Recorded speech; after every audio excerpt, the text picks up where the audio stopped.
Hi guys, it's me Alex, your sassy dispatch girl, and again today is our Monday live.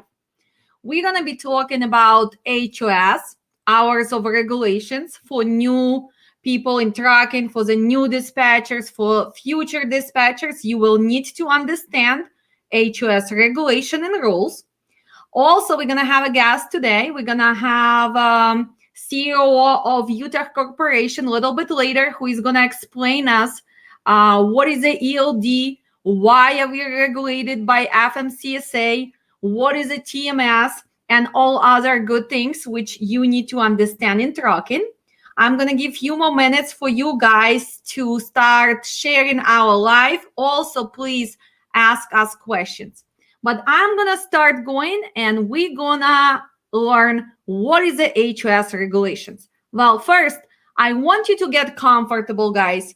I would love you to start using fmcsa website.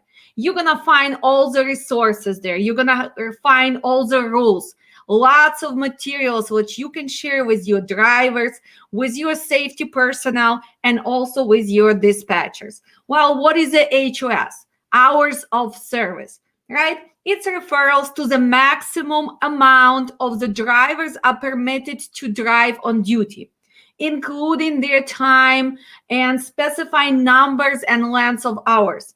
Most of you guys know that we have shift, right?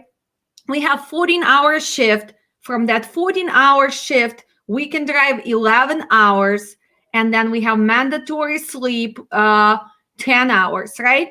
That's general rules which all dispatchers know. Sometimes when you dispatching for the first few weeks, few months, or maybe if you are outside of the country, you forgetting that we also have cycle, right? We have cycle 70 hours, and after that, it's mandatory to have the break. Why is it important to understand HOS hours if you're a dispatcher? You guys gonna tell me, Alex, why? You're already making us to understand the produce, production, zones, regions. You want us to know all the commodity. You want us to know all the rules for the insurance requirements. Why do we have to know the HOS? Well, guys, because when you book in the load, the transit, the ability to pick up and deliver, it's very important, right? Because when you're listening to the broker, and let's say you book in the load, and I'm just going to put the regular map, let's say from Chicago to Newark, New Jersey. You're talking to the broker, you're looking at the map. Well, it's 781 miles, right?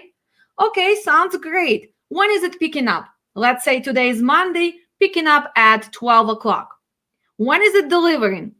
And it depends on equipment type. It can be different delivery. If it's a reefer, it's going to be strict delivery. Let's say it's delivering tomorrow for the reefer trailer at 8 p.m. When you guys as a dispatchers looking at the map, well, 12 hours, you're thinking, yes, it's doable. But what are you forgetting?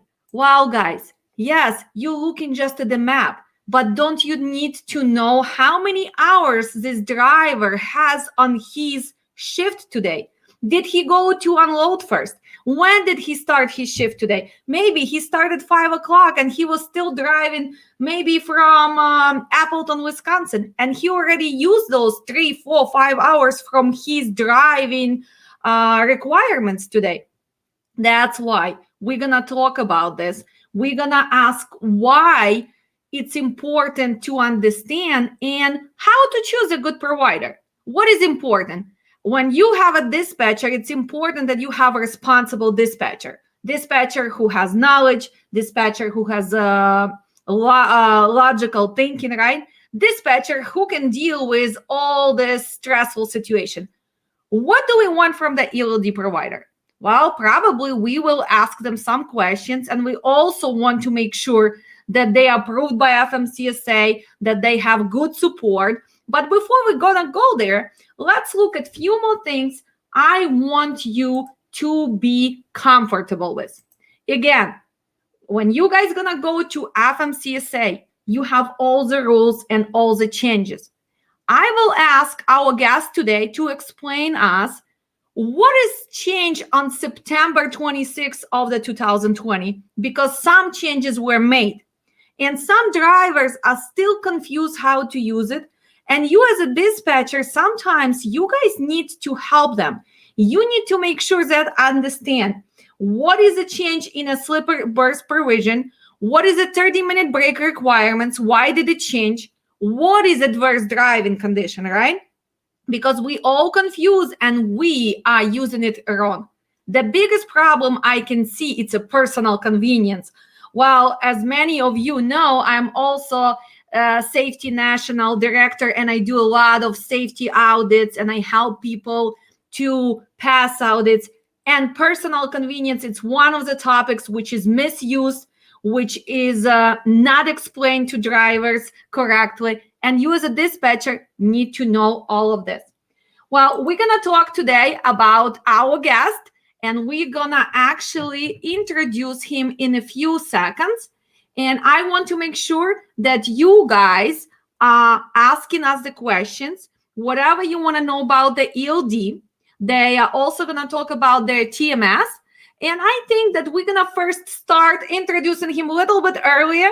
I know probably Yuri is he's ready. I can see that he's ready because I think we would love to answer your questions as for the dispatcher, as the owners of the company, as the company drivers. So we'll be back just in a second, and I will introduce you our guest.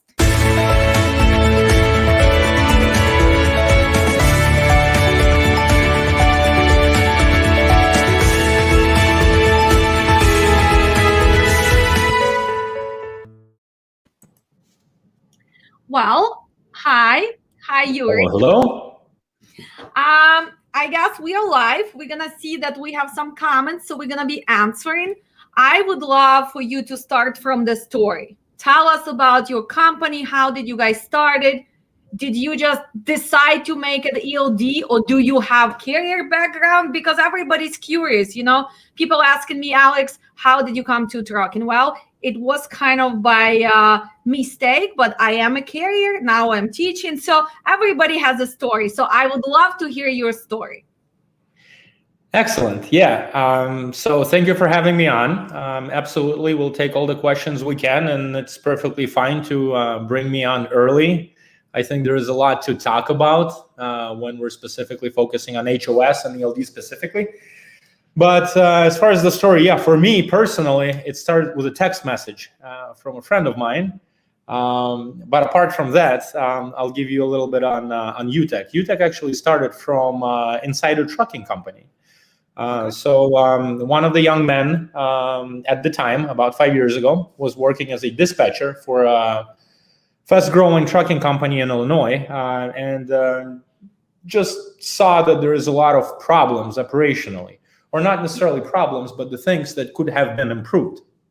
So he started improving these things, beginning with just kind of smart, Excel spreadsheets and things like this, and was able to optimize the process a little bit for that company and saw that it worked very well.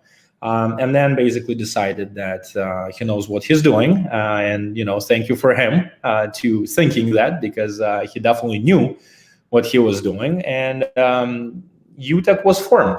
So let me just stop you here for a second. So yeah. You're not a truck driver. You're not an owner of the trucking company. You came to this just because somebody was in trucking and they found you to bring the product which we all needed, right? Correct. One of the products, at least that's what we thought. So yes. I don't have a direct trucking background. I do have a background in selling, marketing, and leading startup organizations. I've been involved in several of them before Utech. The friend I got the text message from, though, is directly involved in trucking. He was a driver at one point. Okay. And then today owns a very successful trucking company in Illinois. They grew from 2-3 trucks about 10 years ago to around 250, I believe, trucks today. So they went from very beginning to being a pretty big company or a trucking company today. And I'll give you more statistics on this as far as what the big trucking company is versus what a small trucking company is. Yeah, but it's fascinating stuff. I love Yeah, these. it's always challenges for the startup, for the small carrier, and mega carrier. We cannot really compete. Some of us are always going to stay on the smaller size companies, small carriers, and it's a totally different operational things, even the teams, because the big companies, they can afford safety department, they can have lots of dispatchers, they can have management, they have marketing company, right? Hiring process, so they get more help. But to get to that point, you have to start somewhere, right? But as for example, for me, I would love to stay a small carrier, but I would like to improve my paperwork, my maintenance, my cost, right? So I hopefully you guys are creating products like that. Yes, we are. And this is interesting the way you phrase it, right? Because that's exactly why we started. So one gentleman noticed that he can improve the operations process for a pretty small company at that time. Now, with the things that he's built and improved, using these, the trucking company started growing. And then what we realized early on is that, yes, the big companies need more help.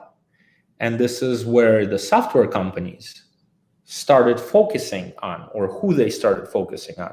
So for example, TMS, transportation management software or systems, they've been in existence for about 30 years at this point, 30, right? But until very recently, there's only two names that come to mind. One is McLeod, the other one is TMW. These were the first TMS providers out there. And these systems were, like I said, developed 20, 30 years ago. It's totally different technology. It's a lot of work that went into it. And the only people that could afford such systems, such software, were big companies. Yeah, I remember starting even with a ProTrans. Remember those days when you had to pay $10,000 up front to get ProTrans, and small carriers, we cannot afford that. If you have 2-3 trucks, you cannot afford that. So it was something outside of our budget.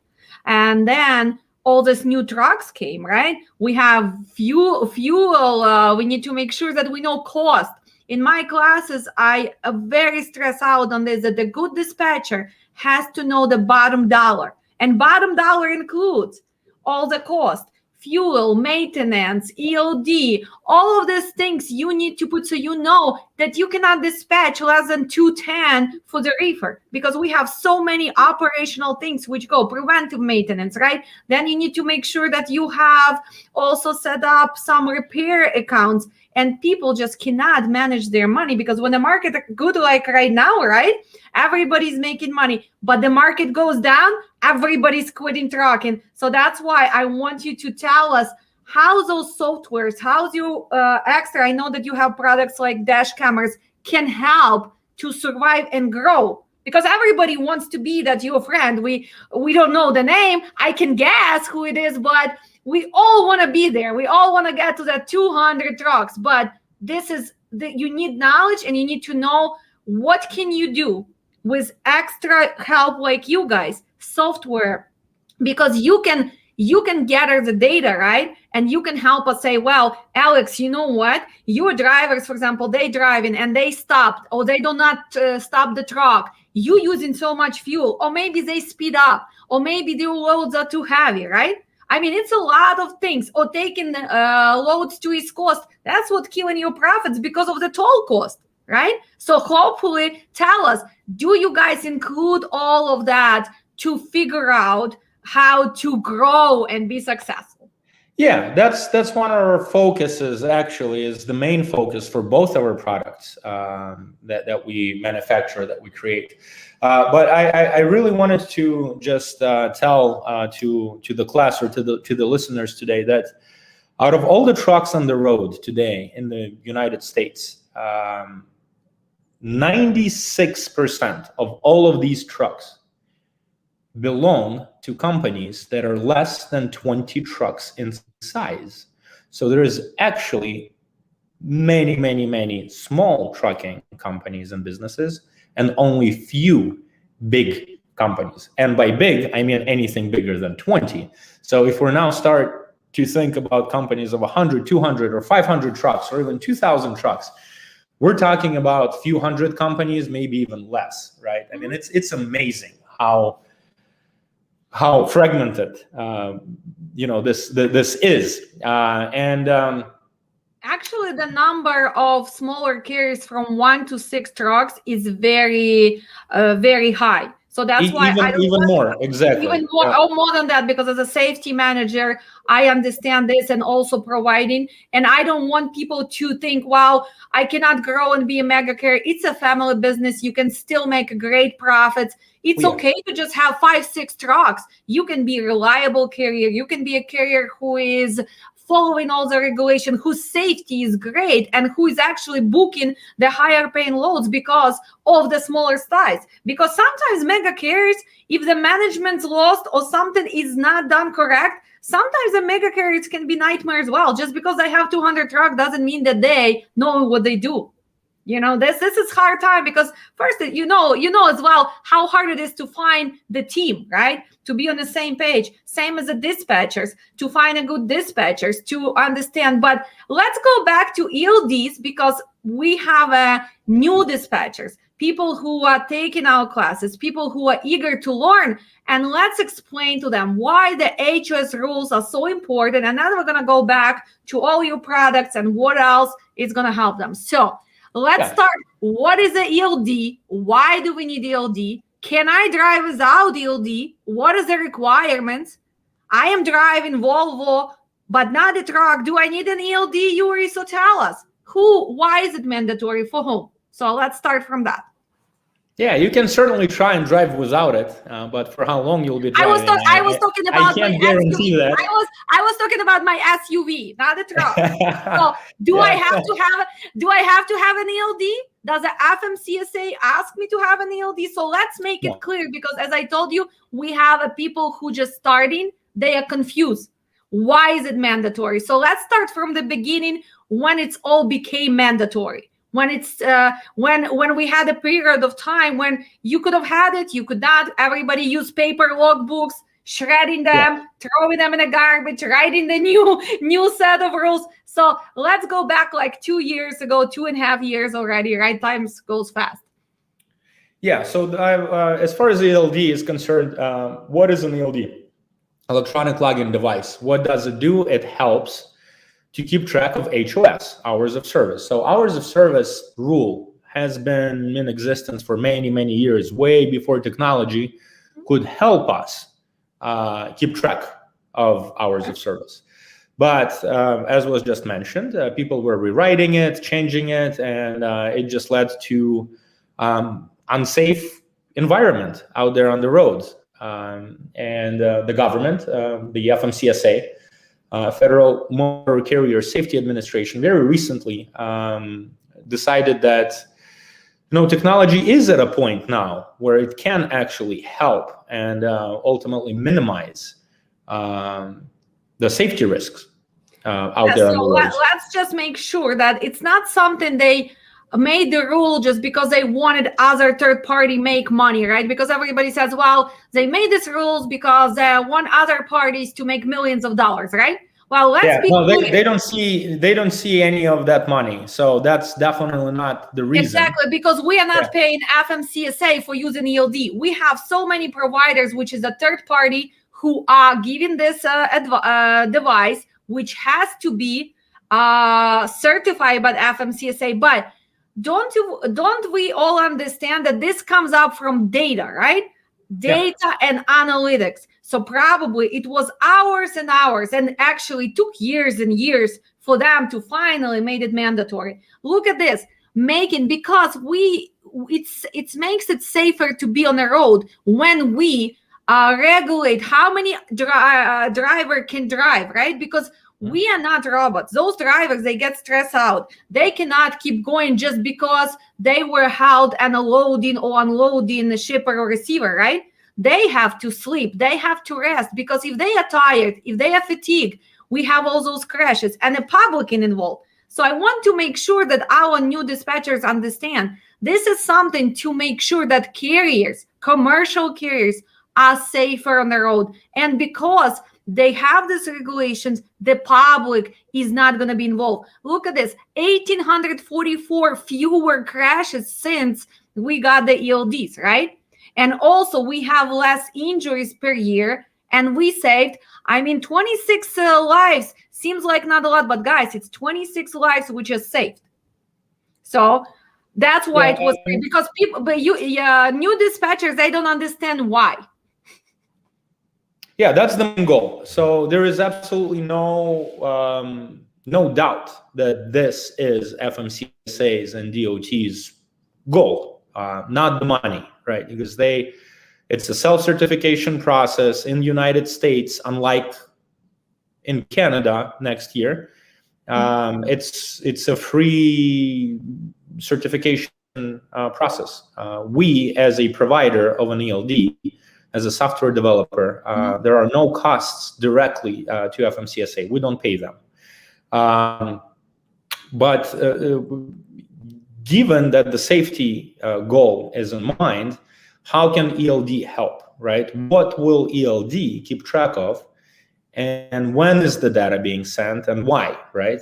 So very honestly, HOS, if we go back to hours of service and we just simplify, there is only 4 statuses, right? You could be off duty, on duty, you could be resting, sleeping in sleeper berth, or you could be driving. So there is only 4 statuses that are required to be tracked. The only status that ELD actually tracks and has to track automatically is driving. The on duty, off duty, and sleeper is still controlled by the driver. Dispatcher or safety has visibility into all of this. So really what the ELD is a device that will change the status for a driver into driving when the speed of that vehicle reaches 5 miles per hour or higher, right? So at a point where it reaches 5, it kicks in. If vehicle comes to a complete stop, the driver has an ability to change the status. Not while driving, but only after the vehicle is stopped. Now, if the driver will forget to change the status, the system will kick out from the driving status and back into on-duty status after 5 minutes. And there are very specific rules. The ELD mandate itself, and I apologize, not demanded by the technical requirements. I believe it's 512 pages long. So it's a hefty document, and it's somewhat dry. It's a tough read. But we went over it, self-certified. The first wave, I call it, of the whole ELD implementation was the end of 2017. So December of 2017, the first wave kicks in. And for the next 2 years, it was ELD or AOBRD. And AOBRD is an older system and slightly more flexible system. So the FMCSA and DOT, they decided that it's going to be somewhat of a soft launch, give people a little bit of time to adjust, right? And then 2 years later, at the end of 2019, AOBRDs basically became obsolete. You cannot use an AOBRD anymore. You have to be on ELD if you are required to be on ELD. There are certainly some exemptions. Can you clarify that? Who is required to be on an ELD? Is that supposed to be the specific year of the truck, or how do we know who is required, who is not? Because that question is always my students asking me, and I would like clarification on that. So if I have a truck 2006 or 2012, does it make a difference, or it's due to the engine, or what is it due to? Several factors. So there is something to do with the engine year, not necessarily the truck year, and I'll explain why. So everything that is older than 2000. So if your engine was manufactured in 1999 or prior to 1999, you do not need an ELD. Does that mean you're exempt from HOS? No. So you can still, you have to still keep hours of service, whether it's on paper or any other, Can you electronic repeat that form. one more time, please? Can you repeat that one more time? Because this is the biggest thing. Just because you have an older truck, you are not exempt from HOS. Hours of service of regulations are the same for all the states. Because sometimes my students asking me, well, Alex, is this just for Illinois? Is this just for Ohio? Is this one for no, this is for all the states. And again, we also have to be 26,000 heavier on the weight, right? To be under the HOS regulations, because you have to be a CDL driver. So we have some steps before this, and you can even people asking me, well, if I am interstate carrier and I just go in Illinois, well, Illinois is big, right? We go more than 150 miles. We have exemption 150 miles, but still, you still have HOS rules. You might not need an ELD device if you stay within 150 miles, right? Yeah. Yes. HOS rules would still apply. You still need to keep track of what you're doing. So let me ask this. Does it make a difference for you what kind of truck, make of the truck? If I have Freightliner, if I have Volvo, if you have Peterbilt, do you have any trucks which you cannot provide the ELD for? Or you guys have it available for any truck? Because we have international, we have Volvo, we have, Peterbilt, we are in Chicago and everybody wants brand new Volvo in a plastic, I mean, we have our picks. We're not debating here what is better, but if I call you and I have 2 Peterbilts, I have 1 Canvas, I have 3 and 10 internationals, I'm unlucky when I'm still have international. Can you help me with that? Yes, absolutely. So, and I would say most ELD providers would, because really it doesn't depend on the brand of a vehicle. The only limitation is, again, the older engines. Why is that limitation of 2000 versus 1999? Because in 1999 and before, the engines that were manufactured, actually a piece in the engine that is called the ECU, electronic control unit, would not or didn't have the ability to pass as much information from the engine of the truck to any digital system. That's why an ELD is impossible for such engines, because it's simply not enough information that the engine collects about itself and then transfers onto us. Now, since 2000, new parts, new technology was introduced, and this is why every make and model starting from that year forward has the capacity to provide that information. And that is why these trucks will need an ELD. Now, there is a concept called, I forget the name of it now, but I'm sure it may come back to me a little bit later. But the thing is, you can have a brand new truck, 2020 Freightliner, let's say, right? And then order for an engine that was manufactured in 1999 or 1998 to be installed. Well, a lot of people did spend money on that, right? A lot of people spend money on those glider kits. They overpaid, and I feel sorry for you guys. Guys, feel sorry for you. Please just learn how to dispatch good, how to run your company. You don't have to go spend 100,000 on a glider, because now it's going to take you 3 years to make that money back, actually. So I think this question is from Kaiser. He's actually a student in my class right now. Is it compatibility issues with ELD for truck engines manufactured early? I think you just answered that right before this, because of the way the engines were manufactured. Well, I would say that 90% of everything manufactured in 99 or before will not satisfy the ELD requirement. So any system would simply not get enough information to display, and so your ELD would not be. It just won't function as an ELD. So that's why they said there is no point in even trying. So if you're 99, if your engine, not the truck, if your engine is 99 or older, you don't need it. Now, a lot of the times you would find that if the truck is 2000 or let's say 2001, the engine typically is 1 year prior. So if you have a 2000 Volvo or a Freightliner or something else, your engine most probably was manufactured in 1999, and the only way you can find out is actually go and check on the engine. Okay. We also have a question from Ryan, my previous student. Why do still many trucks use paper logs?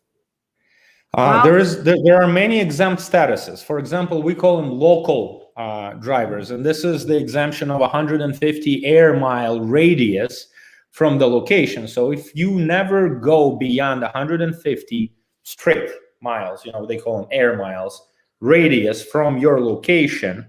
So you're just doing, dropping hooks here and there, or you're just picking things up maybe from a rail yard or,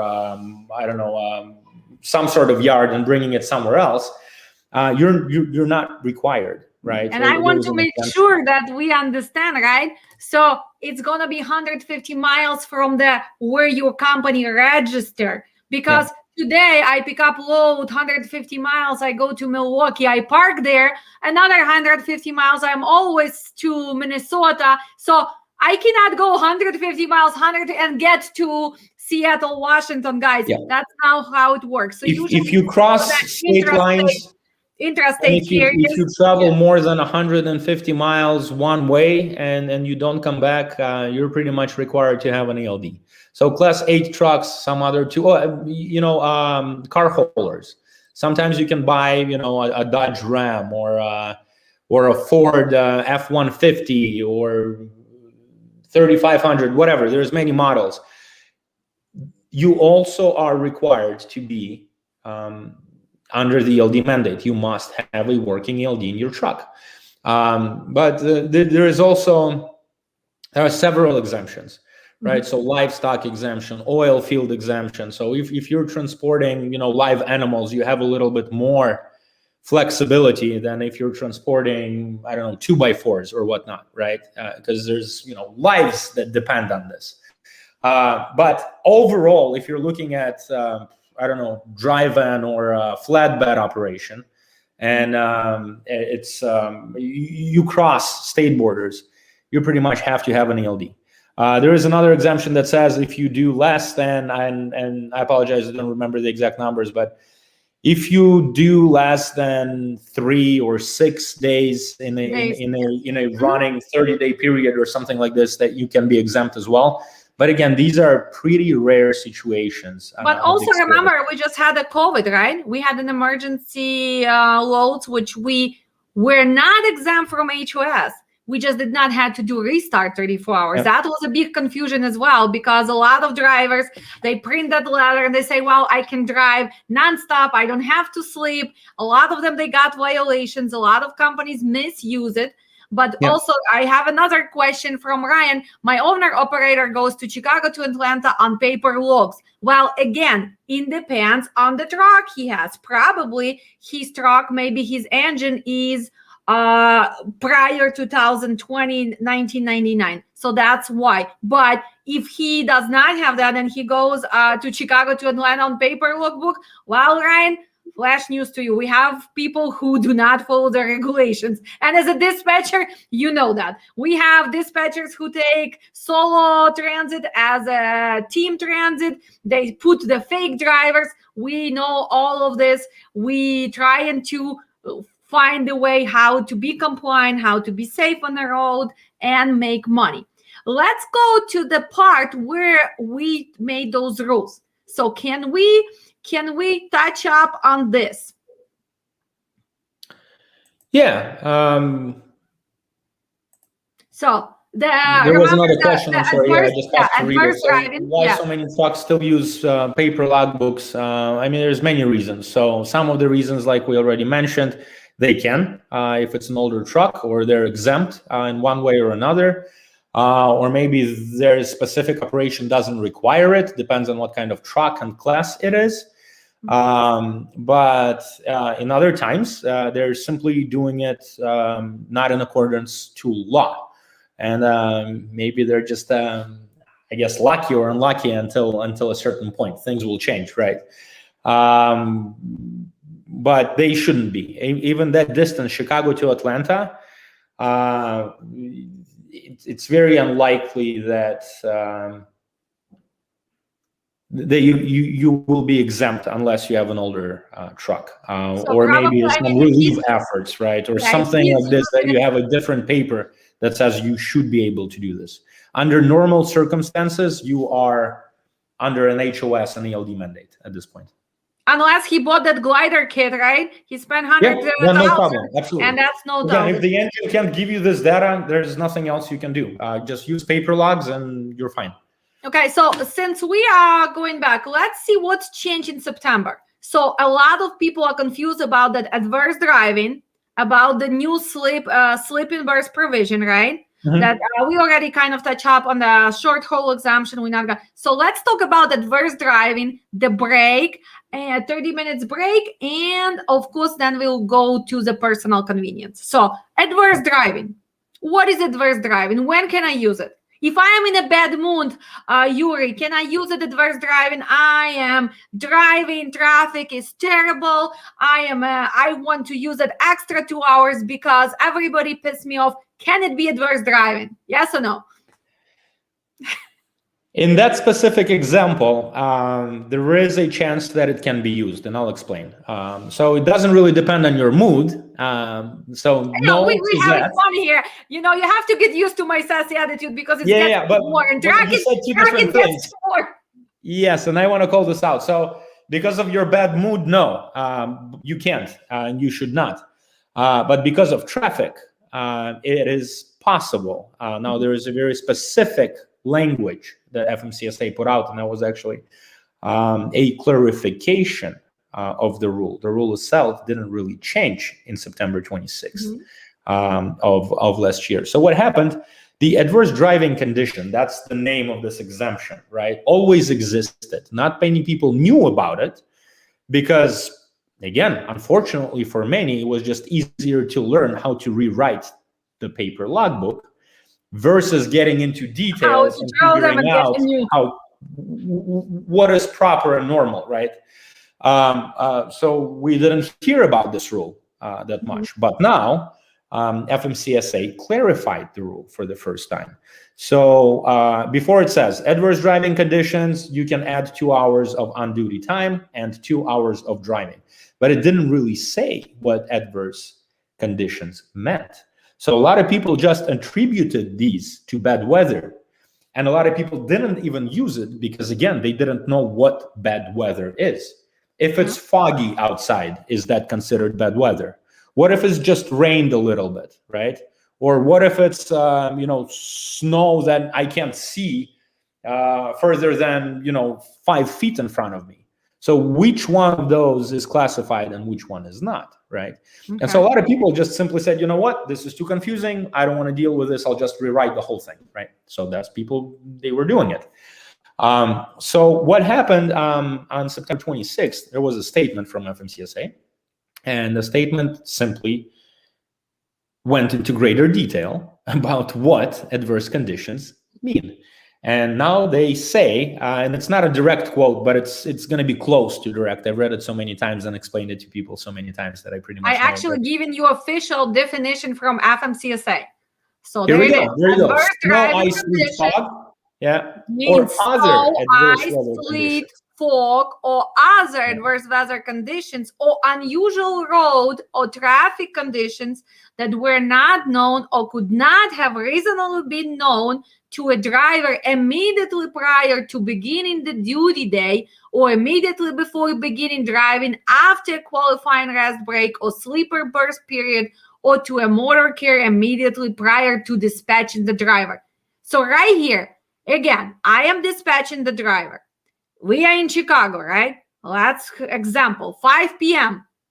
We know that it's always traffic in Chicago.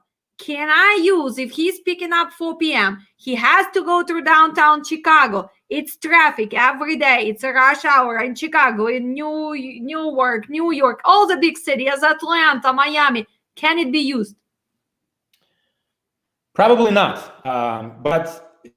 And the only reason I say probably is because this COVID year changed a lot of things, right? And so, and I'm not certainly recommending to do this, but I think it's It's up to drivers and safety and dispatch people to find out how far it goes. My recommendation is just be reasonable, right? So again, if there is traffic every single morning at 7 a.m., doesn't matter if it's construction or no construction or bad weather or good weather, then you pretty much know it's there. But if you're already driving and there was an accident, you could not predict that there was going to be an accident, right? Maybe, I don't know, I'm just saying, maybe it's a family of ducks crossing the street and it generates this huge traffic, right?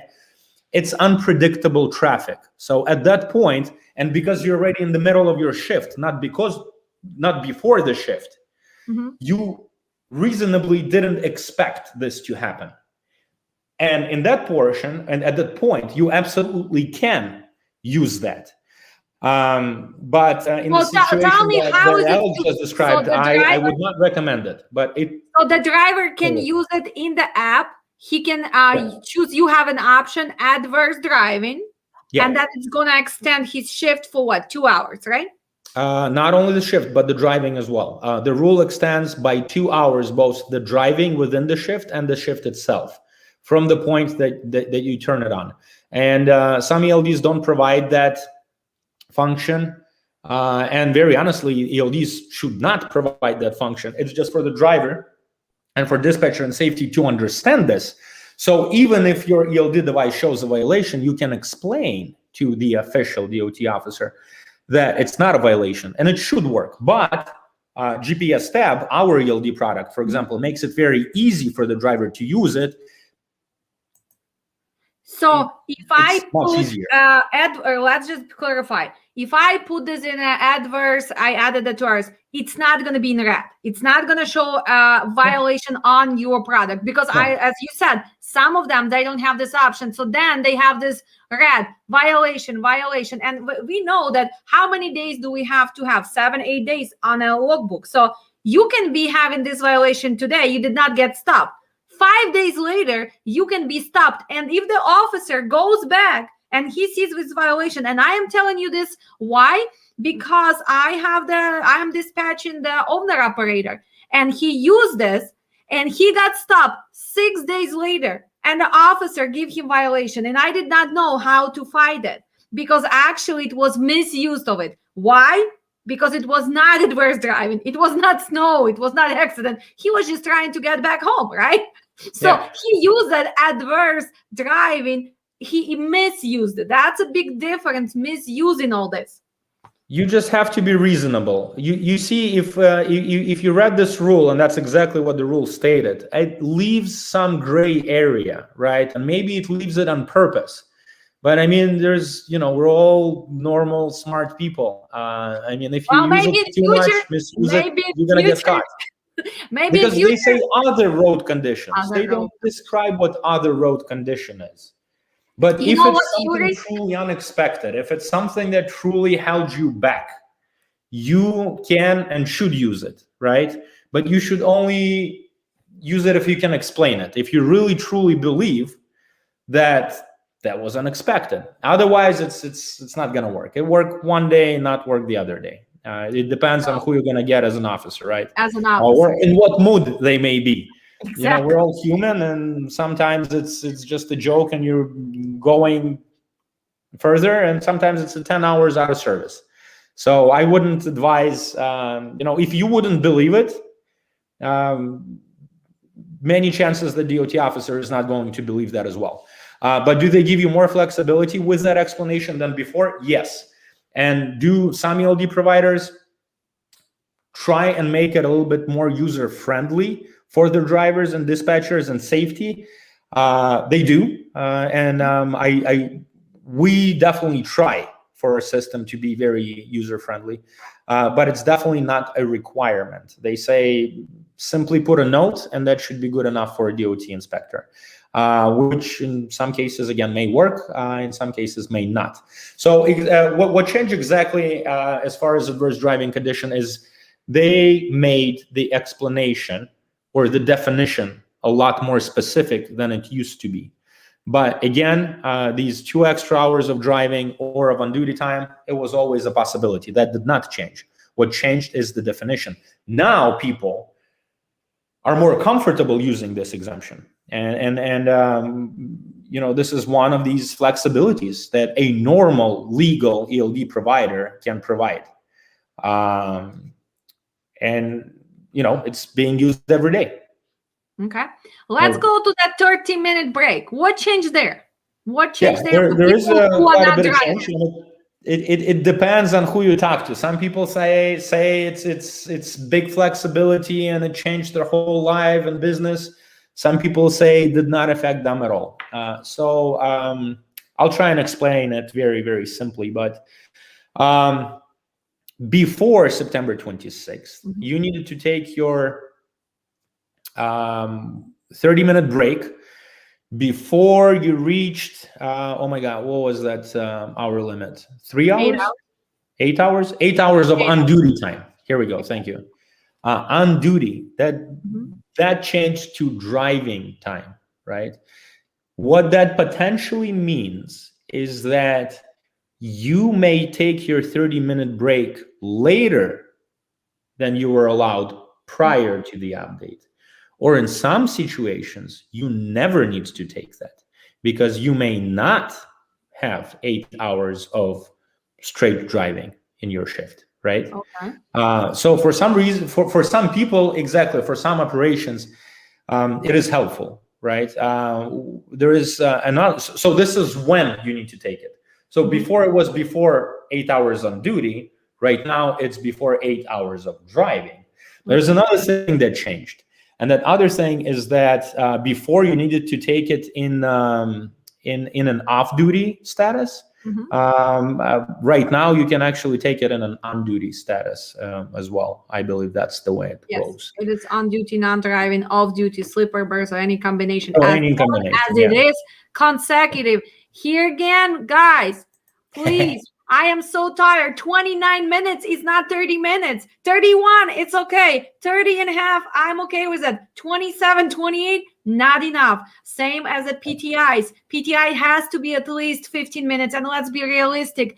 Can you really do PTI in 15 minutes? No, you cannot. If you're going to check all the equipment, all the tires, all the brakes, no way. If I would be an officer, guys, I can tell you this, most of you would have always violation because if I see PTI 15 minutes, it's impossible. Because if you really do PTI, you gonna check on all the things. We're going to answer the question after 30 seconds break about personal convenience. So I'm gonna let you gather your thoughts and we're gonna choose our video about next classes and we will talk about personal convenience, how to use it, misuse of it, and how it's important to understand all of this.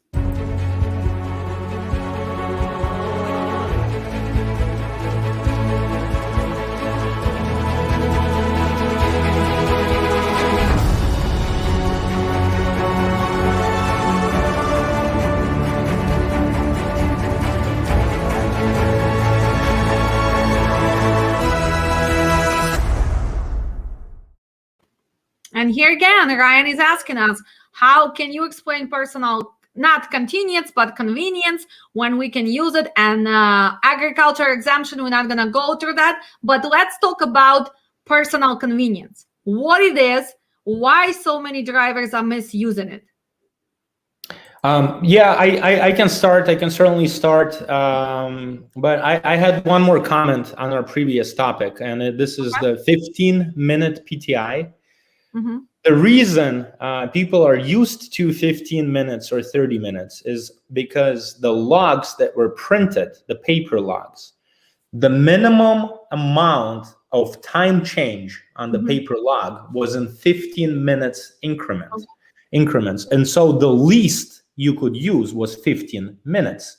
Now, ELD doesn't operate that well. And as Alex was saying, it's 30-minute break doesn't mean 29. It doesn't even mean 29 minutes and 59 seconds because the system, the software is very specific. It's very stupid, really. If we tell it it needs to be 30 minutes, it's going to be 30 minutes. It doesn't matter if you're 1 second short. The system doesn't know that. The law says, the rule says it needs to be 30 minutes. And this is why it's better to wait an extra minute than not to have this extra second, because it will simply not register. It's not because we are making it harder for everybody or whatnot. It's just how the rule reads. And really, it is better to lose a minute. Let me ask you this. How many times do you receive phone calls from the pissed drivers? Well, my ELD has a violation because of that 1 minute, right? Because of that 30 seconds, because of 1 second. Did you guys had a hard time to explain that that is going to be violation? Or or is there ability to change that? So tell me this, if I'm in violation, can I, as a user, as a driver, change that and go back and sit that another second or another minute, and now I'm not violation? So can you tell me how that works? Yeah, and it depends on the situation. We need a little bit more information, but I'll give you an example. So yes, you can change it in certain, I guess, situations. Okay. If you had your, it depends on what comes before your break or after your break.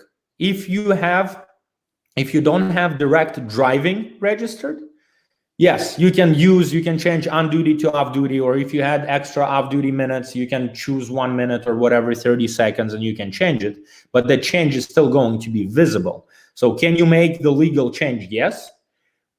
Do you have to leave a note? Yes. Will it be visible? Yes, if they're paying attention, right?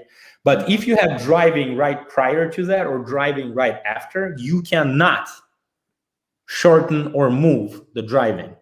And in that situation, you will not be able to change it at all. Even if you put a note, whatever, it will still show as a violation. You can try and explain it, but the driving cannot be erased or moved left or right on the time scale, right? It can be added, but let's say about the manners. Remember, we used to have, when we had a paper logbooks and the drivers used to be stopped. I had so many drivers who would not put like bill of lading, where are they picking up, where they go, fuel in, brake, all of that stuff. Is that easy? Is that friendly user? Do you have a special notes? Is it like really easy to use for the driver? Yeah, no, as far as our system is concerned, it is very easy to use. I mean, this is probably one of the most easiest, if not the easiest. Again, most of the people in our company come from trucking, whether they drove or they dispatched or trucking company owners at some point. The ease of use is very important for us. This is one of these principles that we're after. Someone needs to be able to install the device within minutes, if not seconds, and the driver needs to be able to understand the system by looking at the phone or a tablet without any special explanation of what needs to be done. This is very, very self-intuitive, I want to say. Very simple. But on all the different platforms like Androids, Apple, Android and iOS. These are really the two platforms. What happens when we have malfunction? How do you guys support us? We have malfunction. I don't know. Maybe something is not reading. I mean, it's still device. I mean, it cannot be perfect. What do you guys do? Sometimes it happens. I'm not gonna lie. We have over 30,000 trucks on the road right now, daily using our ELD platform. That is almost 5,000 different trucking companies, or 4,000. How many? 30,000 trucks on the road every day, right? Yeah. Okay. So your customer support, do you guys have support with different languages? Because sometimes, we come from different countries. Some people don't really speak English. They need support, let's say in Russian, I don't know, Romanian. Which languages do you guys provide? I mean, how good is your support system? Yeah, I would say our support is something we're known for. It is very good. It is 24/7, all the holidays and nights and weekends. It's 100%. I want to be very clear. Our product, our support does not do anything related to HOS changes. We don't change anything for the driver or for the company. We only help with technical issues. And most of the times, if you call us, we will figure this out and explain to the driver. The drivers can call us directly on that call, so the driver can go. Now, if it is a true malfunction, we can issue a malfunction letter. Now, there is no law that says that this letter should help you, But we know in some instances it is an extra proof to the word of the driver, so we do provide it. We very specifically say what we believe the problem is. We very specifically in that letter say, well, first of all, we identify the carrier, the driver, the truck number. We identify what we believe the problem is. We also identify when we believe the problem will be solved. Mm-hmm. And we notify or state whether the driver needs to exchange a device, or they don't need to exchange the device, but the problem will still be fixed within a reasonable amount of time. And the mandate provides, I believe, for 8 days, 7 or 8 days, that you can actually use paper if your ELD is malfunctioning, right? Mm-hmm. And I'm not gonna lie, maybe in 1%, maybe sometimes less, maybe sometimes more. But yeah, it malfunctions. These adapters, I mean, they burn out once in a while. 2 years later. What happens when you go to the area where you don't have connection, like satellite connection? Do you guys have that? Like mountains or something when you cannot read the data? Is that something which happens a lot or not really? It happens, but it's a very actually involved question and answer. I'll try to be quick on this one, but yes, the connection is not always there, right? It depends on the provider of your phone or your tablet. Some providers are better than others and things like this. Now, if you are stopped in that moment when you don't have a connection, then you will not be able to transfer the logs. And there is a statement inside the ELD rule that says that both you as a driver, as well as the DOT officer, both at that moment must have a connection. If one of you does not, it's okay. They should not penalize you for that. They should contact the carrier to send these logs, right? And there's probably 24 or 48-hour period of when to do this. We don't get many calls like this, so I think they're pretty good about this rule. So if one of the people receiving or the sending party does not have a connection, they should simply be able to read on the screen. Now, the way the system works, though, once you get out of this area, our system will back populate everything that happened, because the device itself, the plug that connects with the vehicle, it has memory, right? So even though it's not being transferred, the system knows that this happened. And when there is cellular connection, then it back populates both for the office, for the dispatcher, let's say, at home or in the office, and for the driver. So then your logs are actually in sync. They're identical. It happens once in a while, but it's not a big problem. Let's talk about the biggest issues. Sending the data, inspection mode, new entrance audit. Can we be clear on this, that when you try to do something with misusing the logbooks, when you're trying to call me and say, now, well, Alex, I'm your student, I need to pass audit, and Yuri, right? Why don't you guys help me out? Can you explain to people that when we are entering and we are transferring the data to fmcsa, to the offices, that not you, not me, not the driver, not the company owner, none of us can do anything, because data is there and it's gonna transfer everything what's have been happening, right? If it was misuse of adverse, for example, adverse driving, right? If it was a violation, when you transfer the data just by calling me or you cannot go and change this. This is violation. So can we kind of make sure and stress it out that we need to understand this? Yes, it's quite simple, really. There is, if I'm not mistaken, 42 different parameters that either manually entered or automatically recorded that are being collected and transferred and cross-referenced. Cross-reference. It is pretty much impossible to create a system that you can cheat with, and all of these 42 cross-checks would be working fine for you. Especially if you need it done quickly at this moment, I'm going to tell you it is impossible.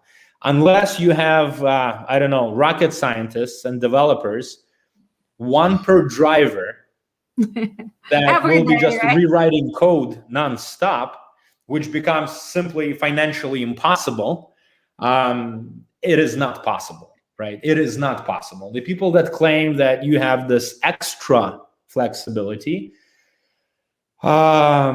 it's just, I think it's just how lucky you're misadvertising. gonna get, how detailed the officer is gonna be. That's First, all. But it's everything's visible. misadvertisement, right? It's misadvertisement. Even if you let it do it well, if the data transfer to inspector, if the data transfer to fmcsa, is gonna show it. What's the reason then for this? Because you're not gonna miss those fines, you're not gonna miss those violations. So that doesn't really make sense. And again, as you told, if we would have really the team who is gonna do it so fast, we would call it golden GP tab, right? Because it's gonna cost so much money. Brilliant. It's not even golden. It's gonna be like platinum member. And do you think our drivers wanna pay? They even complaining when they have to pay $29.99, right? They want everything by the change everything and pay $3. But let's answer this question, because I have the student who is also a driver, and she is asking,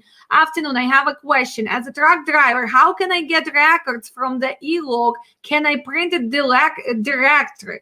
So let's talk about the data. How many months can we save it? If I want to just save the last 7 days, can we print it, or it's just saves there? If I am switching between you and I'm going to that golden provider, are you gonna back up my data? Because months later I understand that I cannot afford this golden GPS tab, and actually this is misrepresentation because still they cannot do it for me. So I go back to you. What's happening with the data? How can the safety management, how the dispatcher, how the driver can get all of that? Yeah, we certainly will keep the data at least for 6 months, because the requirement for a trucking company or a carrier is to collect and save the logs, the last 6 months worth of logs. So we will certainly do that, right? So you can always enter our system and download or transfer the logs. Now, there were more questions in that question. So how does this work? Today, actually, the only way to officially transfer has to be through the ERODS system. So transfer from server onto server.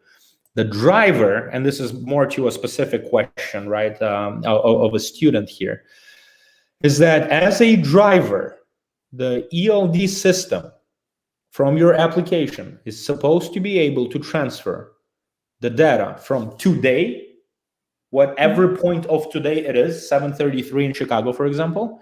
So until this point today, plus the previous 7 days. So each ELD should be able to do that. Now, if there is no connection, for example, as we discussed, then it should be enough just to show the inspector on the screen. But the system, our system, for example, also allows to generate a PDF of today plus the last 7 days, and actually email it to the official. But again, they would not receive an email at this point because there is no connection, right? So the screen is perfectly fine if there is no connection. Otherwise, if you have an ELD, any log or any ELD program, right, software is supposed to be able to transfer today plus 7 days. Now, the driver only has access to that. The company, or if it's an owner operator and also has, we call it the back admin, right? It's not the app, but the actual computer screen with more things in there, right? The map and all this stuff. Then you can pretty much go into like a calendar looking thing, choose the data range, any range within the last 6 months, enter the DOT code that you are provided by the FMCSA officer, and the system will send the logs. So very, very simple.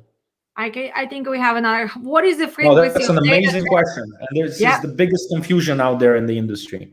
The data is not being transferred live. The data is only transferred by request of an officer. And that request always first comes to either the driver or a carrier, not to us as a provider. You are holder of the data. You are owner of this data. I'm sorry, we're holding it, but the data is yours. So you're just transfer making this- money on us. You just be honest. You're just making money Sure. on us. I mean, it's a for-profit operation, right? And we are responsible. We are legally obligated always. for this. That did not change, right? It's just the system changed. But the thing is, a lot of people at first viewed this as, oh, we have ELDs, we can work less, or we're more controlled or whatnot. And yeah, it depends on how you were operating in the past, right? So the thing is, the technology comes with benefits too.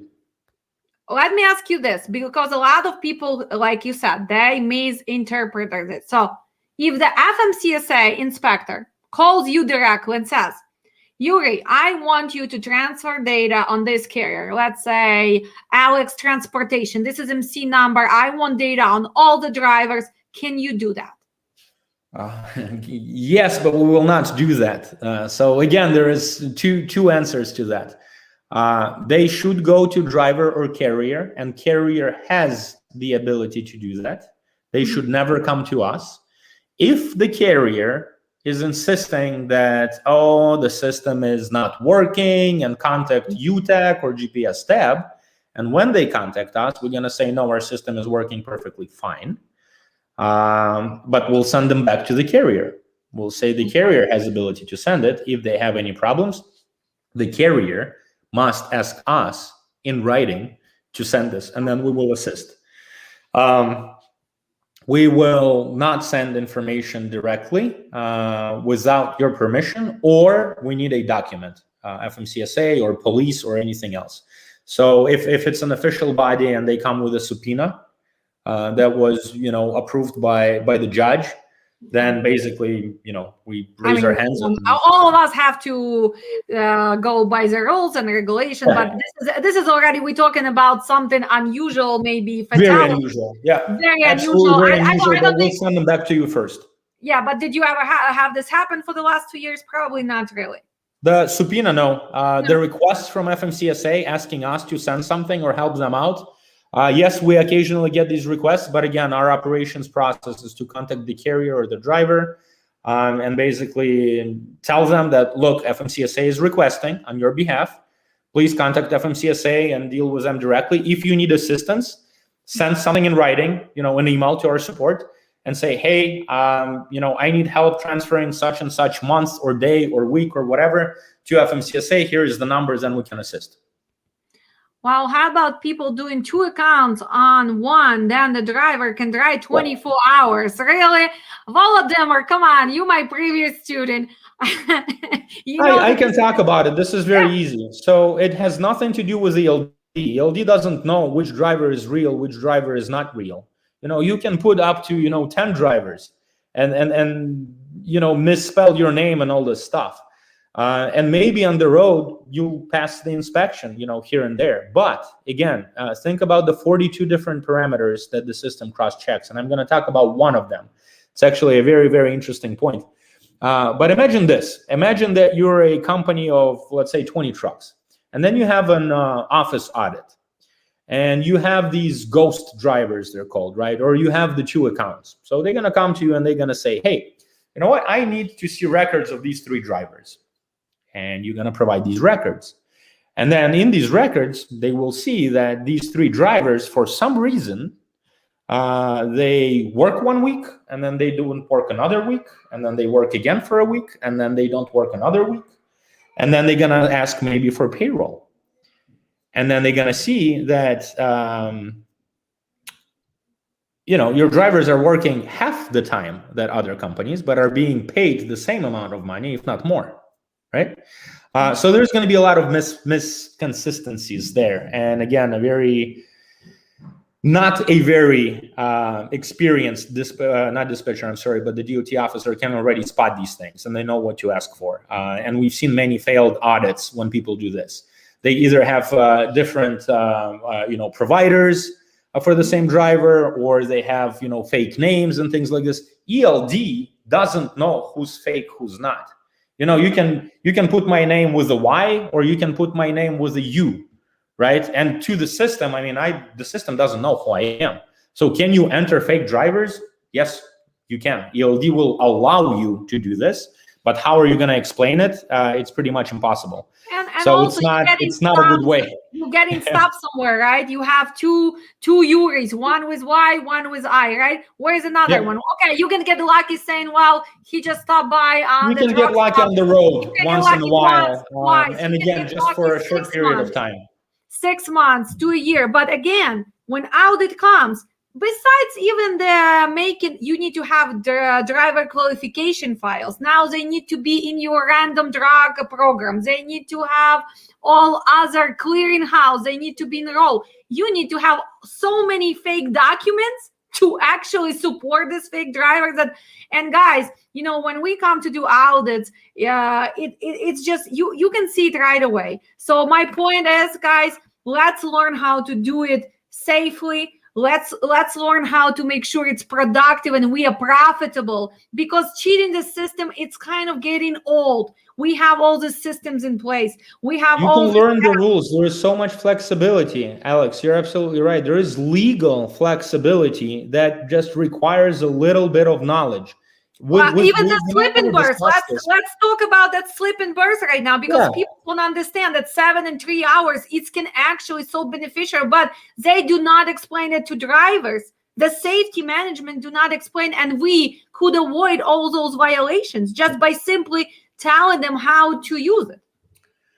You can extend your shift from 14 to 17 hours pretty easily and legally, right? If you go into that mode and you know how to count. And again, our system does a good job, I believe, in showcasing the 2 clocks, we call it, right? We show you how much time you have under a normal circumstance, or how much time you have if you are to use the split sleeper provision, right? So if it's a 2-8 break, then pretty much you have a 16-hour shift. If it's a 3-7 break, then it's up to 17 hours, which, we hear a lot. I'm being loaded and unloaded for such a long time, and what should I do? And yes, sometimes it's unfair because the shippers and receivers are not penalized by government by keeping you there long, right? And I'm not sure if that's going to change or when that's going to change. Hopefully at some point there's going to be some normalization of that. But as of today, the only thing you can do is extend your shift up to 17 hours from 14, which is significant, right? Again, if you're planning on just driving to Chicago to Atlanta and back and then erasing the full trip,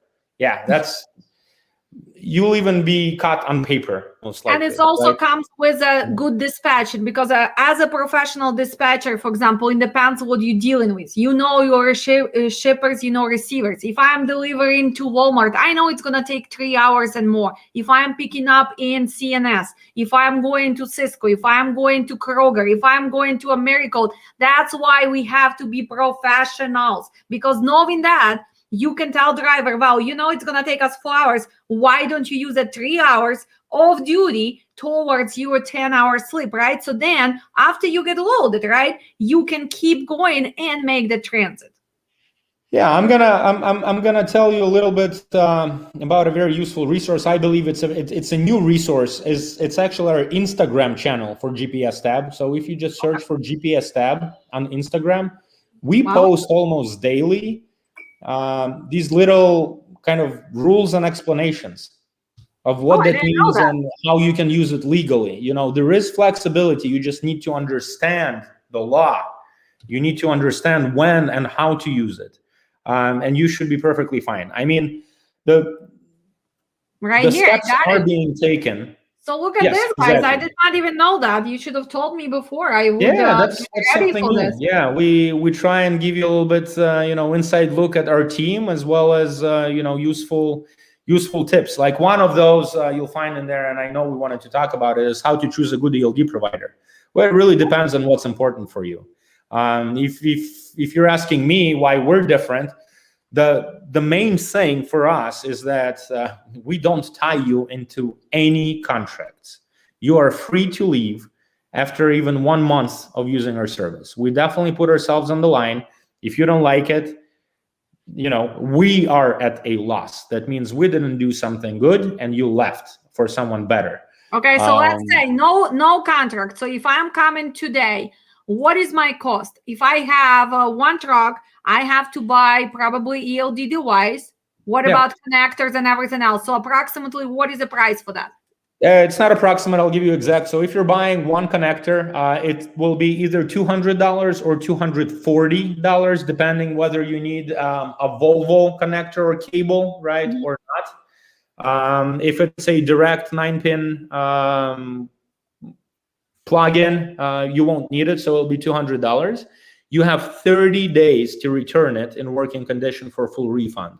So you can buy it, you can try us out, return it in 30 days if you're not happy, and it's free for you. Now, after 30 days, the device stays with you, but your monthly, you can just go into your profile, click a big red cross, and then you're not using us anymore. There are no penalties. Another very important thing, and we did talk about customer service, I actually never got to the languages, but we support Russian, Ukrainian, English, definitely, and sometimes Spanish and Polish, depending on who you get on the shift. But Russian, Ukrainian, and English are always available. I think Ryan is asking me, Alex, how good is your Russian? Ryan, мой русский очень хороший. Я могу идти работать у Юрия на support. So, guys, if I'm going to stop teaching you how to dispatch, I can work in his support team, and I can speak in Russian, Ukrainian, and Bulgarian. Sorry, not Polish yet. So my Russian is perfectly fine. That's a good question. Let's see penalties. So no penalties, right? We have no penalties. No penalties. You can leave us. We'll probably give you a call and just ask you why you left us, because we're interested in improving our service. But absolutely, it will be very difficult to find another provider that doesn't tie you into a contract. 6 months, 9 months, 12, 36. It's up to us to keep the standard. If you don't like it, you can leave us. And here we have customer service. So yeah, as simple as that. Simple as this. And you said that you are guys 24/7. $29 per driver per month, and that includes IFTA miles and all the bells and whistles that come with it. Right? We don't break our system down into small parts. Everything that we've created is available for your use. Whether you use it or not, it's up to you. But there's a lot of cool features available. Do you give this you can even share the link with your broker if you want, and the broker will see where your truck is. They will not be able to contact your truck. We don't really do that. We don't really want them to see us, because sometimes, as I told in the class. No, I know. But if everything is going smooth and you need it, to get the best load, and you're gonna get there, sometimes it helps. But again, we give you everything. It's your choice to whether you want to use it or you don't want to use it. One thing I just forgot. There was a question earlier, about using these accounts, and I keep talking about 42 different parameters that are being tracked and cross-referenced. So one of the things that people talked about is location, right? And location is required at many different points throughout the day. But the thing is, on your logbook, and as a dispatcher and as a driver, you will see something we call approximate location. And approximate location would read something like 3.5 miles northeast of Chicago, whatever it is, right? I mean, it's approximate. And the reason they want it this way is that this is kind of privacy, right? It's harassment. They don't want dispatchers and safety people knowing the exact location of the driver. They think there may be harassment in some situations, right? So in order to keep the privacy of the driver a little bit, it is an approximate location. However, this is how it is displayed. The system does keep track of an exact coordinate. That coordinate is not visible, but it is transferred to the FMCSA system, and that system compares the approximate location to the exact coordinate. And if that exact coordinate is more than a certain mileage or half a mile or 100 yards or whatever it may be, it's a big secret. We don't know that. This is how the code of FMCSA works. Okay. The system will show you the violation. So even if you were to rewrite manually, and let's say some ELD providers may not show this change that you've rewritten it, how are you going to match your exact location? How are you going to match your coordinate? I told you, we're talking about that golden ELD, and I don't think anyone else can afford it. We forgot to talk about that personal convenience. So let's go for it, because we are already over our hour. Hey, if you're on your personal time, use it. That's as simple as that. If you're not on your personal time, what is the misuse? Why so many drivers are using personal convenience? Let's say he's been driving. He has to go to sleep for 10 hours, but he's empty. He's somewhere in Indianapolis. He lives in Chicago area. He's like, okay, I'm going to put personal convenience and I'm going to drive home because I'm already empty. I'm going home. Can he do that? He can certainly do it. Can he explain it, in a normal manner and believable manner? That's, I guess, again, up to the situation. Will it show as a violation? So he did not have 10 hours sleep, 7 hours, and he put personal convenience, start going home. Will it show as a violation? No, it will not. So the violation will only show, so once you're in personal conveyance, right, it's pretty much off duty. It's off duty driving. So the system will track your driving, right? But if you only did 7 hours of driving, and that's less than your 11. No, 7 hours of sleep. So he did not sleep for 10 hours. He slept for 7. Yeah. And he's empty. And his logbook telling him that you still need to be in sleep. And he's changing to personal convenience and start driving because he thinks, well, I'm in personal convenience. Do you understand? So he did not. I understand. I don't have an answer to that. I need to research that a little bit in our system. I very honestly believe our system will not put you in violation until you go back to normal driving.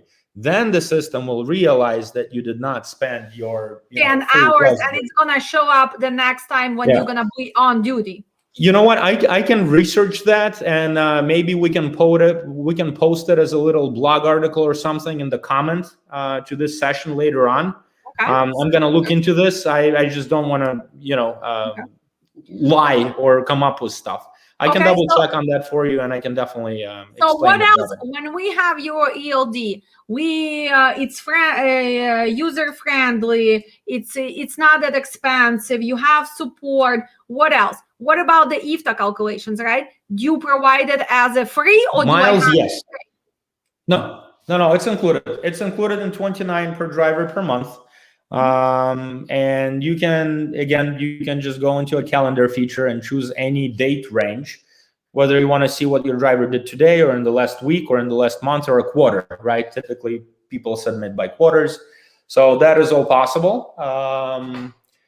But we have nothing to do with the states and the rates, right? And all the taxes. So we only provide miles by state. There is nothing else. Everything else, it's something we don't do. But the miles will be provided per state per that period of time for every driver. Or you could actually do it not per driver, but for entire fleet. It depends. It's just a drop-down menu that you choose what type of report you're looking for, and our system will generate this in PDF format. Okay, let's talk about these extra products you guys have, because I just went on your website. I like your nice video here, but what is it gonna help? Like, people ask, why do I need to have all these extra things? It's extra money. Can you explain me why the carrier is gonna benefit from it? What is it gonna help with? So let's talk about some of the few things, like the lights. Then you also have dash cameras, right? Like how important is, and what is it gonna help with? First of all, safety. It will help with a lot of things. Depends on what your goals are. I mean, typically, what are we hearing? I want to be safer. This is very important. The most important thing. Second important thing is, how do I minimize my costs, right? And then we're talking about, well, then I have to purchase more equipment and monthly service is going to go up. Yes. But ultimately, until something bad happens, and when something bad happens, and you have proof that it wasn't you or your driver or whatever it may be, then you're paid for the entire fleet for many years ahead. Also, if we're talking about cameras, there is let me take a step back really quickly. So since before ELDs, technology didn't really make any way into transportation industry. Transportation industry was very reluctant to adopt technology, right? Everybody said, we know what we're doing, we don't need technology. Now that ELD was actually forced onto people, and then, people had to get used to ELDs, a lot of people are now starting to realize that the technology can actually help them, right? And not only carriers and drivers are realizing it, but companies like insurance providers, your brokers, your factoring companies, everyone is realizing the power of data. Nobody is really, in my opinion, trying to, look into your personal lives and see what you're doing or not doing. But let's take, for example, the camera situation and an insurance company. So by doing research, insurance provider knows that if you have the camera, then, in a certain percentage of accidents, it is not your fault. And if you can prove it as a driver or a carrier, this is a huge, huge, huge liability, right? Off the insurance carrier. So insurance carrier can sometimes give you 20, 25% off simply because you have a camera installed. So you're saving money up front from insurance. And if or when something bad happens, you can actually save a lot more in that situation, right? So a lot of these adjacent categories, a lot of these adjacent industries are now realizing that what ELD has and what other systems in this transportation industry have and can provide will minimize, their losses. And that's why they are okay to transfer some of these savings onto you. So with cameras, you can certainly save on insurance. Yeah, it's the same if you have a house. If you have a house and you have security camera, you get in a discount because you have the security system in your house. Absolutely. So they know the miles, they know the locations, they know, your record, they know the speeding events. If you allow them to know this, and they'll lower the rate, right? Then let's take, for example, not insurance, but the light trackers that you've showed, like the tracking devices. Okay. Well, many of you will say, why do we need an extra tracker? We have an ELD in the vehicle, right? I still approximately know where things are. But guess what? Sometimes the driver, the trailer, and the truck, right, or the power unit can actually end up in 3 different locations. The driver leaves the truck on the road, says, I quit, walks away, turns off ELD. You don't even know where the driver is anymore. And guess what? While it's on the side of the road, somebody comes and steals your trailer. Okay, so if you don't have an extra tracker on your trailer, you won't know where it is. So I always say it's good when, ELD can tell you where the driver, truck, and the trailer is. But sometimes it could be 3 very, very different locations.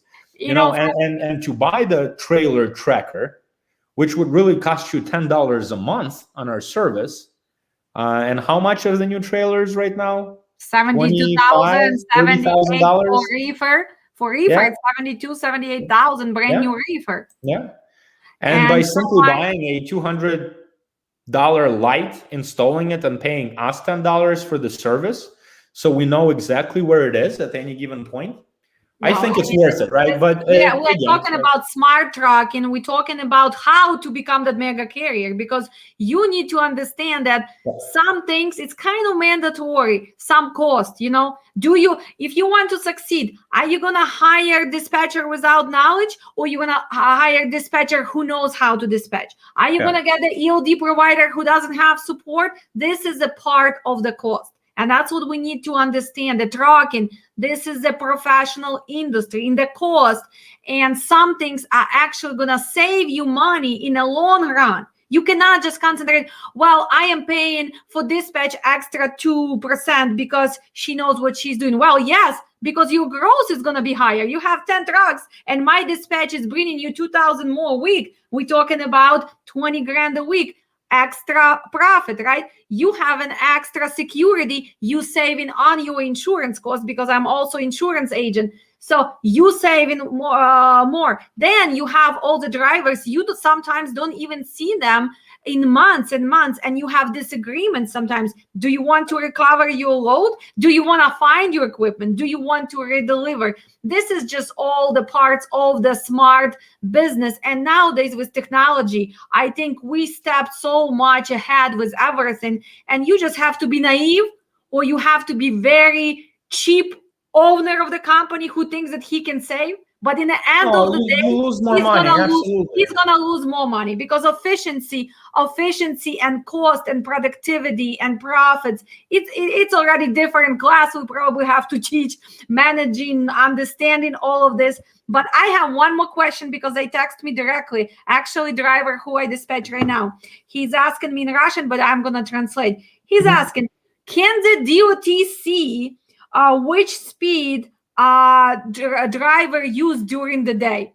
Well, ELD shows, right?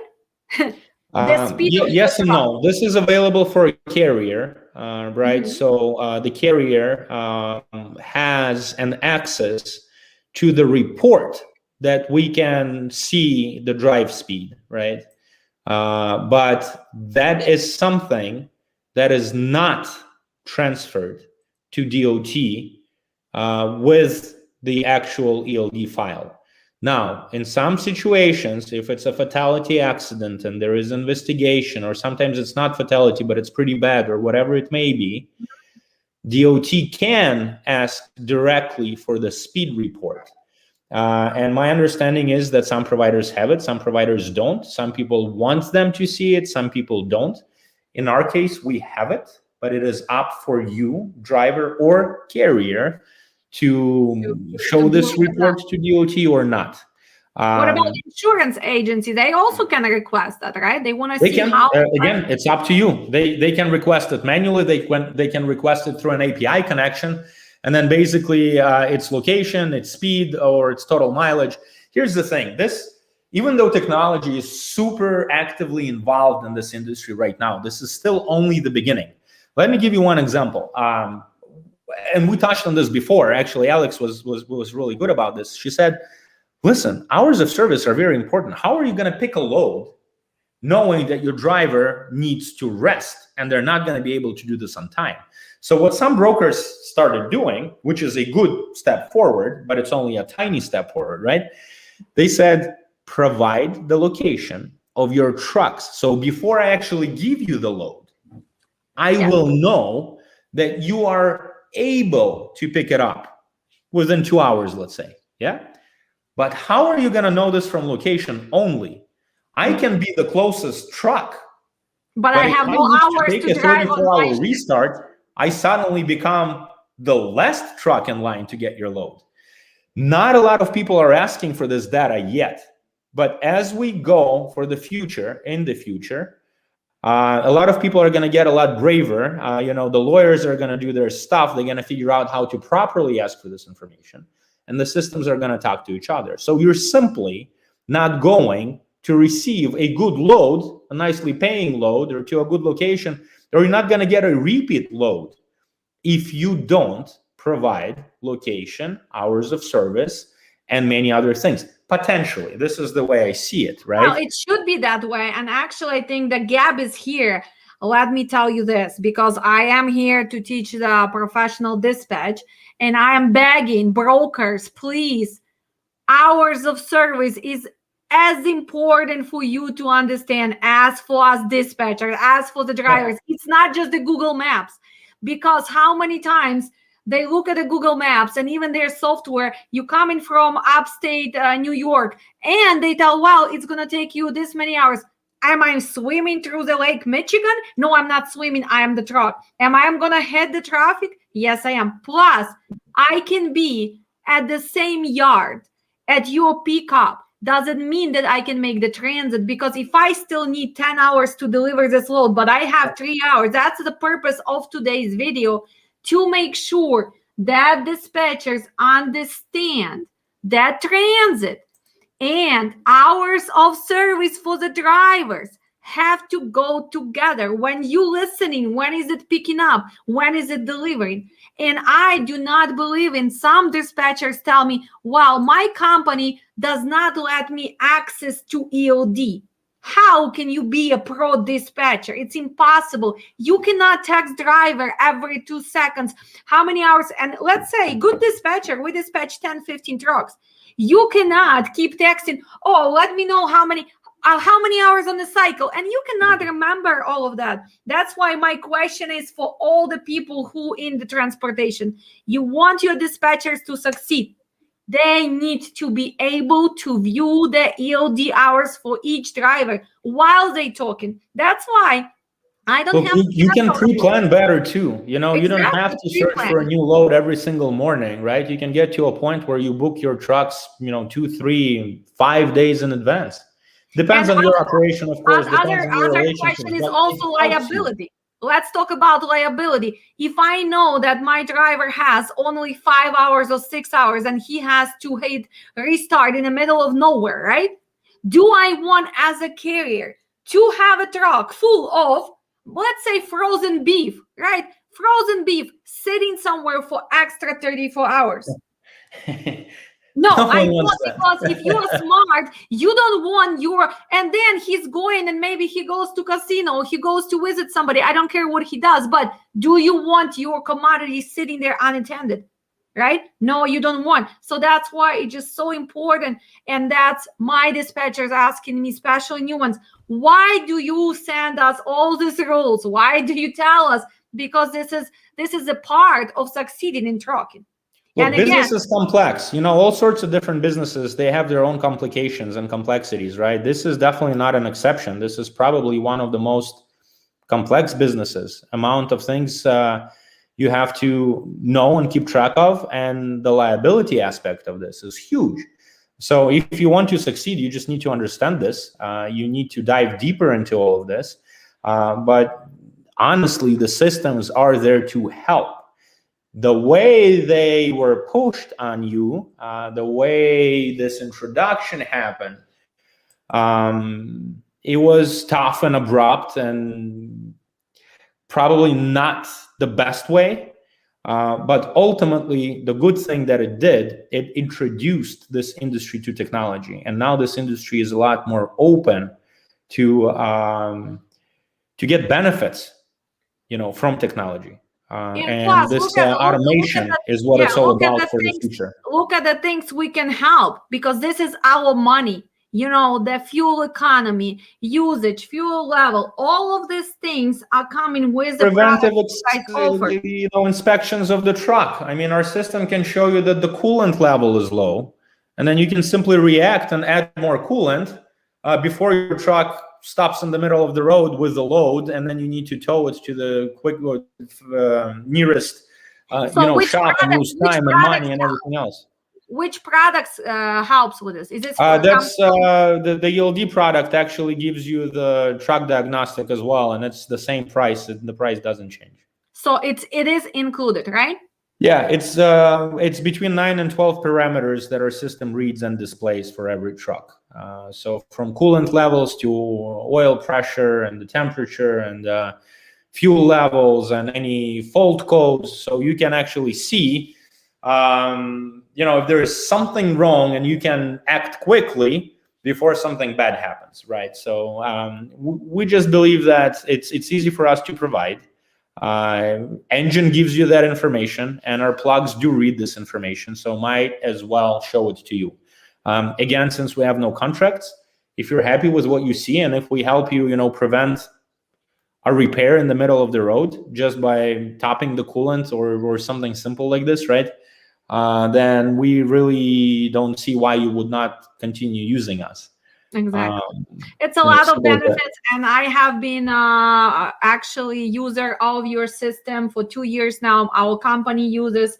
I also signing up for your TMS, actually sign up, and we're going to talk about it. Let's have 30 seconds, and we're going to wrap up on TMS next week, because you're going to introduce us who is going to talk about it. I'll come back in 30 seconds, and we're going to be finishing up, and hopefully people will understand the ELD HOS mandate better after this session.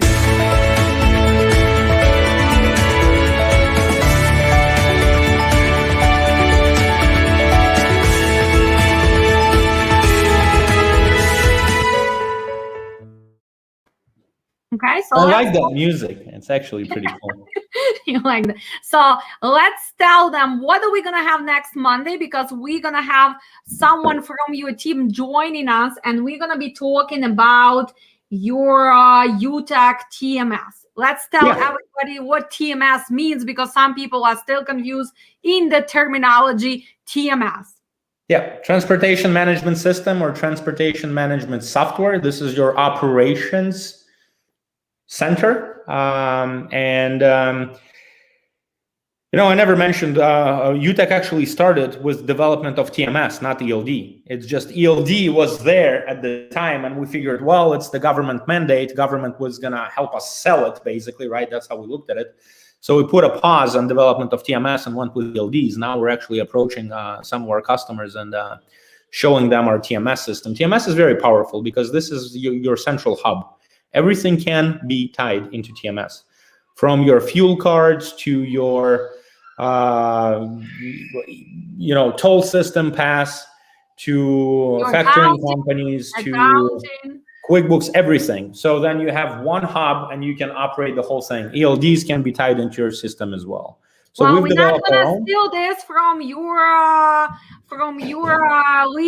lead professional. So we're gonna talk about it next Monday. So can you tell us who is gonna tell us about so TMS? Maciej Herda is gonna join you for next Monday's session.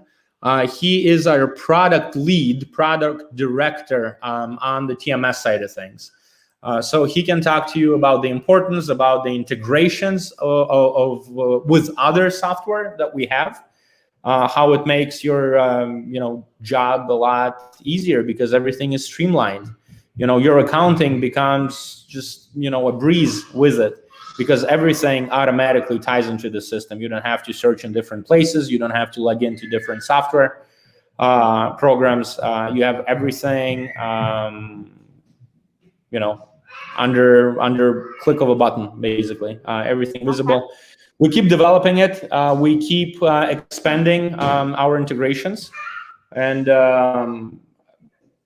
everything else that we develop in the future is pretty much guaranteed at no additional cost, right?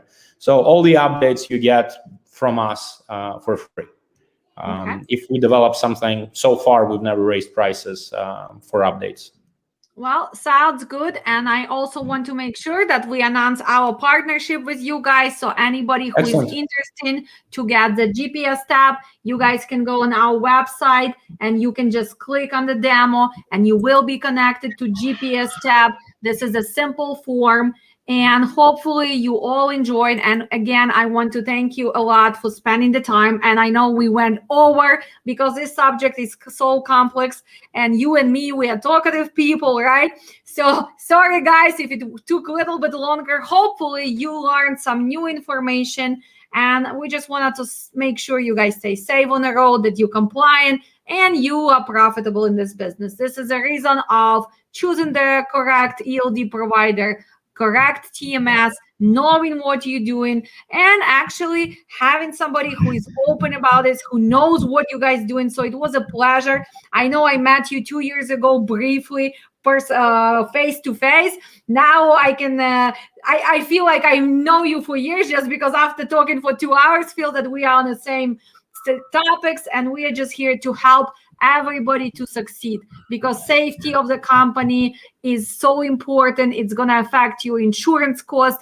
It's going to affect the drivers who want. And how can you book the load when your safety is not satisfactory? You cannot book the good loads. And we have to move on and making sure that we are compliant and we use this technology for everything. For the trackers, for the TMS, I mean, we just have to get smarter. We have to get smarter and just be educated. And again, I am so thankful to have you and giving your time. I know you're very busy. You're probably thinking about developing some other products. So I'm very grateful that you took your time and you joined us today. Yes, thank you very much for the opportunity. I just want to leave everybody it's going in the way of technology. So the faster we start learning and adapting and figuring out how to connect some of these things, it will definitely help all of us. And yeah, see, we're we have a definitely little here quote to help. from Diana Sanchez, currently looking for purchasing ELD for my truck. Great information. Thank you. She actually a student in our class right now, and she was the winner. We had some sponsors who sponsored her in a class. So we probably gonna pick some sponsorship from GPS tab in future after we have all the sign-ups, Sure. right? We can sponsor some students who cannot afford, because everybody is at different level. Some people are not fortunate enough to afford our classes. That's why I do this every Monday, and I have a lot of winners, and we support everybody. But again, thank you again, GPS tab. Thank you, Utech Corporation. And thank you for just being there and having the great prices and support, because I've been having so many people who work for you. Great team. People outside of even of the country, when they reach out to just check, like you said, they call and say, what's going on? We see you don't use it, or can we improve? This is very important to make those phone calls. Also, our representative Luis, right? He's a sales rep. He's a great guy, good personality. So I mean, you guys doing a great job. I mean, I'm jealous. I would love to have the team like you have. Maybe I'm gonna start stealing some people from you and building the dispatch training center. We need to make sure it's in our contract, right? Not to do this. Yes, we're gonna make sure that we do collaboration, right? We do. We help each other, and we just make sure that safety is taken seriously, and we stay compliant. Thank you again, and I'll see you soon. Thank you, guys. I'm gonna remove your. Thank you. Bye-bye. And one more time, guys, I want to say that our IFTA class is going to be in July. We just started dispatch class this Saturday, 24 students. I know some people upset that you could not make this class, guys. Physically, I cannot fit more than 24 students because our class is interactive.